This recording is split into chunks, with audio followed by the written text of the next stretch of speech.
So hello guys, তোমরা কেমন আছো? আশা করি তোমরা সকলে ভালো রয়েছো। তো গাইস, আজকের ভিডিওটার টাইটেল আর থাম্বনেল দেখে তো তোমরা অবশ্যই বুঝতে পেরেছো আজকে ভিডিওটা কি রিলেটেড হতে যাচ্ছে। তো গাইস, আজকে তোমাদেরকে এমন একটা ক্যারেক্টার স্কিল কম্বিনেশন জানিয়ে দেবো, এই ক্যারেক্টার স্কিল কম্বিনেশনের মাধ্যমে তোমরা বিআর র্যাঙ্কে একদম অস্থির লেভেলে গেম প্লে করতে পারবে। তো গাইস, তোমরা তো জানোই যে আমাদের গেম প্লে করার জন্য এইচপিটা কত একটা গুরুত্বপূর্ণ জিনিস। তো গাইস, সাধারণত সবার কাছে 200 এইচপি থেকেই থাকে, তাহলে তোমার কাছে যদি থাকে 400 এইচপি তাহলে কেমন হয়? তো আজকে তোমাদেরকে এমন একটা ক্যারেক্টার স্কিল কম্বিনেশন সম্পর্কে বলে দেবো যার মাধ্যমে তোমরা 410 এইচপি এমনিতেই পেয়ে যাবে।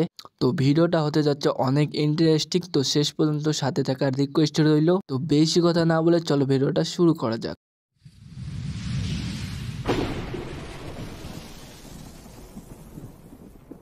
তো গাইস, জেন ক্যারেক্টারকে তো তোমরা সবাই চেনো। তো জেন ক্যারেক্টারের আগের অ্যাবিলিটিটা তোমরা ভুলে যাও।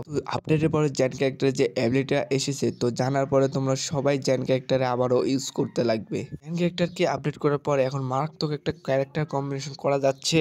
জেন ক্যারেক্টার আপডেট করার পরে এখন তোমাদেরকে জেন ক্যারেক্টার ইউজ করলে 60 সিল পয়েন্ট দেওয়া হচ্ছে, তো 12 সেকেন্ডের জন্য। তো এই 12 সেকেন্ডের মধ্যে তুমি যদি কাউকে কিল বা নক করতে পারো তাহলে টাইমটা আবারও রিসেট হয়ে যাচ্ছে। তো ক্যারেক্টার ইউজ করার পর 12 সেকেন্ডের মধ্যে যদি তুমি কিল বা নক করতে না পারো তাহলে তোমার ক্যারেক্টারটা কুলডাউনের মধ্যে চলে যাবে। তো আপডেটের পরে এই ছিল জেন ক্যারেক্টার অ্যাবিলিটি, তো মারাত্মকভাবে আবারও আপডেট করা হয়েছে। তো এখন তোমার এইচপি কত হলো? তো এখানে হিসাব করলে নর্মালিটি ভাবে তোমার এইচপি 200 থাকবে, আর জেন ক্যারেক্টারের 60 শিল্পান, তো মোট হচ্ছে 260 এইচপি। পরে তোমরা নেবে যে ওটা ক্যারেক্টার, তো ওটা ক্যারেক্টার অ্যাবিলিটি তো তোমরা সবাই জানো যে 2টা কিল করলে 50 শিল পয়েন্ট আমাদের দিয়ে দেবে। তারপরে রাখবে এই সানি ক্যারেক্টারকে, সানি ক্যারেক্টার তোমাকে 40 শিল পয়েন্ট দেবে। তো তারপরে আছে অ্যান্টোনিও ক্যারেক্টার, তো অ্যান্টোনিও ক্যারেক্টার তোমার ম্যাচ শুরুতেই 30 শিল পয়েন্ট দিয়ে দেবে। তো এখন হিসাব করে দেখো তোমাদের মোট এইচপি কত হলো। তো এখানে তোমার নর্মালি ভাবে 200 এইচপি থাকবে, তার সাথে জ্যান ক্যারেক্টার 60 শিল পয়েন্ট, ওটা ক্যারেক্টারে 50 শিল পয়েন্ট,